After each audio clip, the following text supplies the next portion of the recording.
¿Por qué un mismo latido del corazón se ve como una montaña en una derivación y un valle en la otra? La respuesta no está en la memorización de patrones, sino en entender el lenguaje oculto del corazón, el lenguaje de los vectores.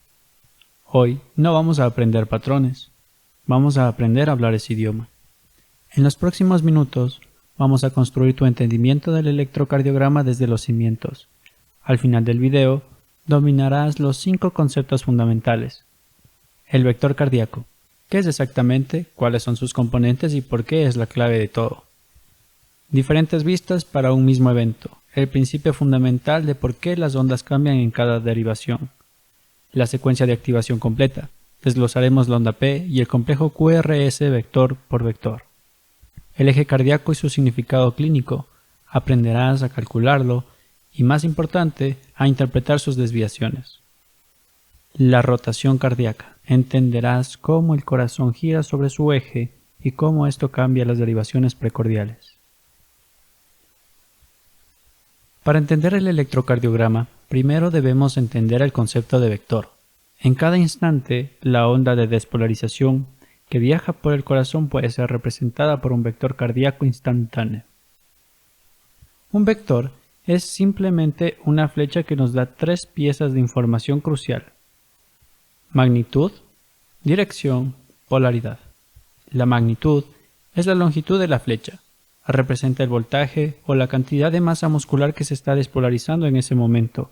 Un vector largo significa más electricidad. Dirección es la orientación de la flecha en el espacio. Nos dice hacia dónde se está moviendo la corriente eléctrica. Polaridad. La punta de la flecha siempre indica el polo eléctricamente positivo de la onda de despolarización. Ahora, en cualquier momento dado, hay millones de células despolarizándose en muchas direcciones. El electrocardiograma no ve cada una de ellas. Lo que registra es el vector resultante neto, la suma matemática de todas esas pequeñas fuerzas. Piensa en un balón de fútbol. La fuerza del pateador es un vector. Una ráfaga de viento cruzando es otro vector. La trayectoria final del balón es el vector resultante. En el corazón es exactamente igual. Nos interesa el efecto neto de todas las despolarizaciones simultáneas.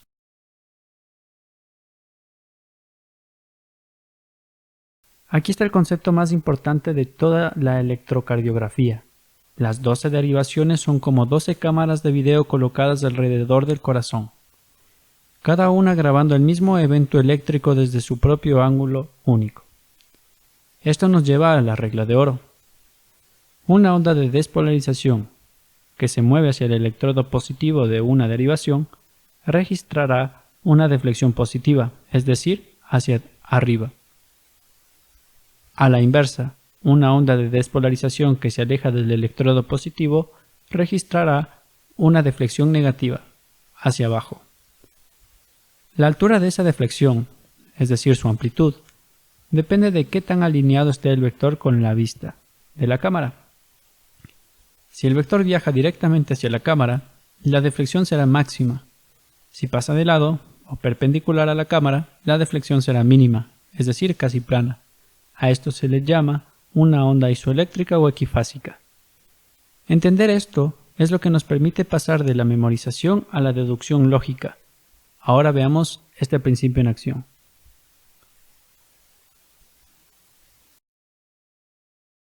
Volvemos a nuestro plano con 2 derivaciones, la derivación 1 horizontal y AVF vertical.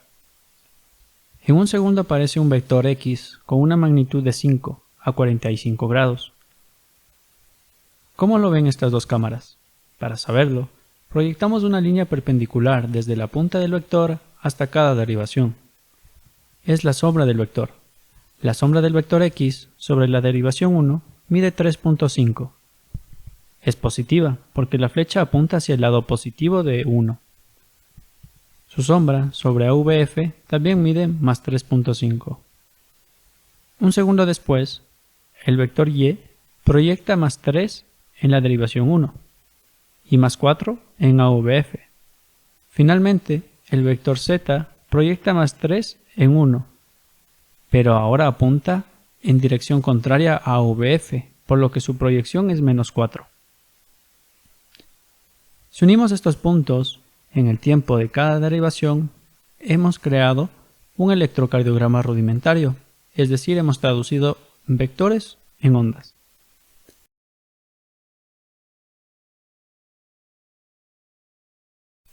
La electricidad no salta de un punto a otro, es un flujo continuo. Para entender cómo este flujo se convierte en las ondas que vemos, usemos una analogía con el béisbol. Imagina que el viaje de la despolarización ventricular es un corredor que parte del centro del campo y corre las bases. Ahora, coloquemos dos cámaras para grabar su trayectoria. La primera cámara se va a encontrar en el home plate, análogo a la derivación V2. La cámara 2 se va a encontrar en el círculo de espera en el lado izquierdo, que va a ser análoga a la derivación V6. Veamos el viaje paso a paso. Hacia la primera base, que corresponde al vector 1 y 2, el corredor se aleja de la cámara V2, creando una deflexión negativa, y se acerca a la cámara V6, creando una deflexión positiva. Hacia la segunda base, que corresponde a los vectores 3 y 4, el corredor se aleja aún más de V2, creando la parte más profunda de la onda negativa. Para V6, el corredor pasa a su punto más cercano y la onda positiva empieza a bajar. Hacia la tercera base, que corresponde al vector 5 y 6, el corredor ahora empieza a moverse lateralmente respecto a V2, por lo que la onda negativa empieza a regresar a la línea de base. Sin embargo, desde la perspectiva de V6, el corredor ahora se está alejando, creando una onda negativa. Y por último, el regreso a home, que son los vectores 7 y 8, finalmente el corredor se dirige de nuevo hacia la cámara V2, creando una onda positiva final que vuelve a la línea de base.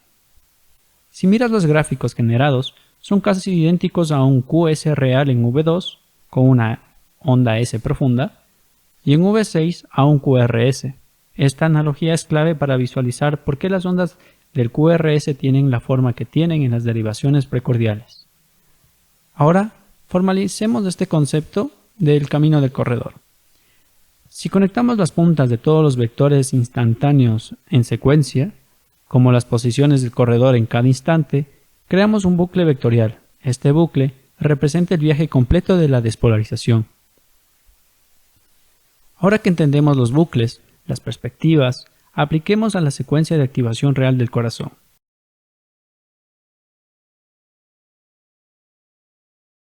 El viaje comienza en las aurículas. Lo simplificamos en dos vectores. El vector 1, que corresponde a la aurícula derecha, se dirige hacia la izquierda, abajo y hacia anterior. El vector 2, que corresponde a la aurícula izquierda, se dirige hacia la izquierda, abajo y hacia posterior. El resultado es una onda P normal positiva en 1 y AVF, y a menudo bifásica en V1. Pausa y piensa. Si la aurícula izquierda se agranda, ¿qué crees que pasaría con la P bifásica en V1? Exacto. El segundo componente, el negativo, se haría más grande, ya que la magnitud del vector aumenta. Perfecto, esto es compatible con el diagnóstico de un crecimiento auricular izquierdo.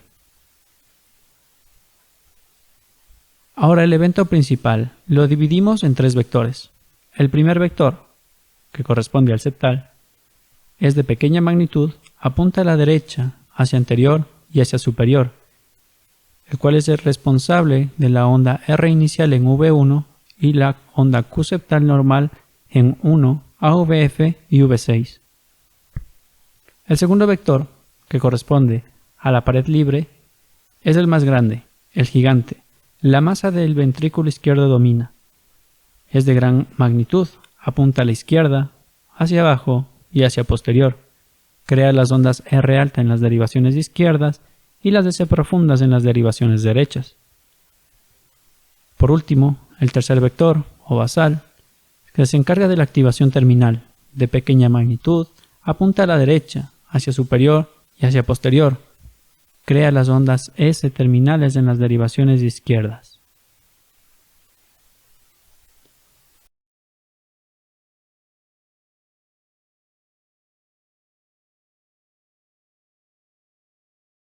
El eje medio del QRS es el promedio de los tres vectores. La dirección general, el rango normal, es de menos 30 a más 90 grados. Algunas referencias lo definen entre menos 30 y más 110 grados. Calcularlo es fácil. Nos hacemos la siguiente pregunta. ¿El QRS en la derivación 1 es positivo? Si es así, el eje está a la derecha. ¿El QRS en AVF es positivo? Si es positivo, mejor dicho, si es sí, el eje está hacia abajo. Si ambos son positivos, el eje es normal.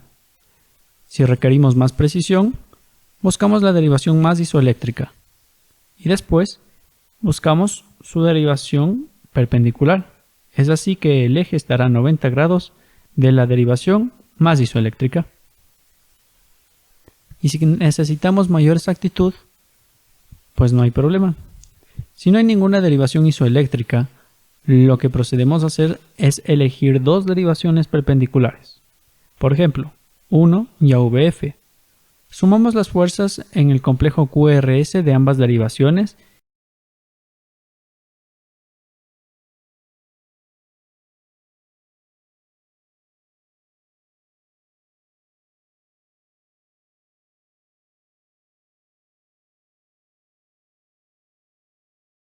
y lo proyectamos sobre el eje de la derivación correspondiente.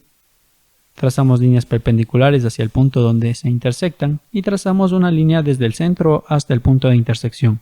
Y así hemos calculado el ángulo del QRS.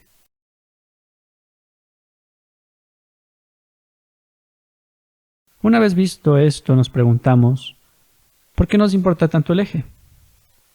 Existen ciertas desviaciones y empezamos con la desviación a la izquierda, que es menor a menos 30 grados. Dentro de las causas tendremos que pensar en hipertrofia ventricular izquierda, hemibloqueo anterior izquierdo o un infarto de pared inferior antiguo. Si sospechamos de la desviación a la derecha, en este caso por arriba de más 90 grados, sospechamos de una hipertrofia ventricular derecha, una tromboembolia pulmonar aguda. Si la desviación es extrema, muy anormal, puede ser cualquiera de las causas anteriores en un grado extremo. El eje en sí no es solo un número, es una pista diagnóstica fundamental.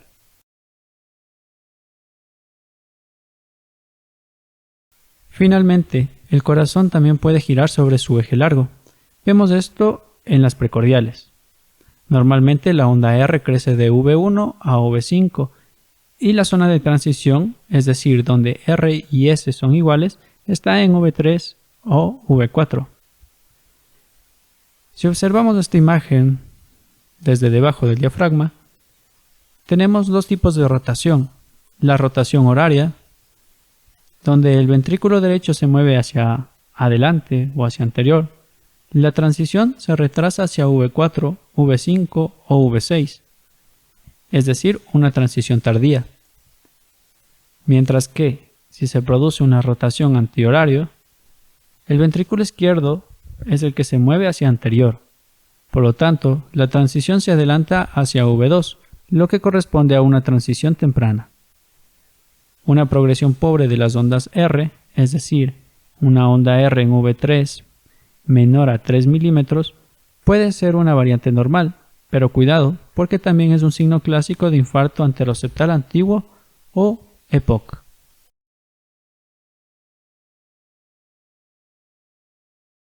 Hoy hemos hecho un viaje completo, definimos el vector y sus componentes, entendimos por qué cada derivación ofrece una vista única y construimos la onda P y el QRS desde cero y vimos cómo el eje y la rotación nos dan pistas diagnósticas vitales.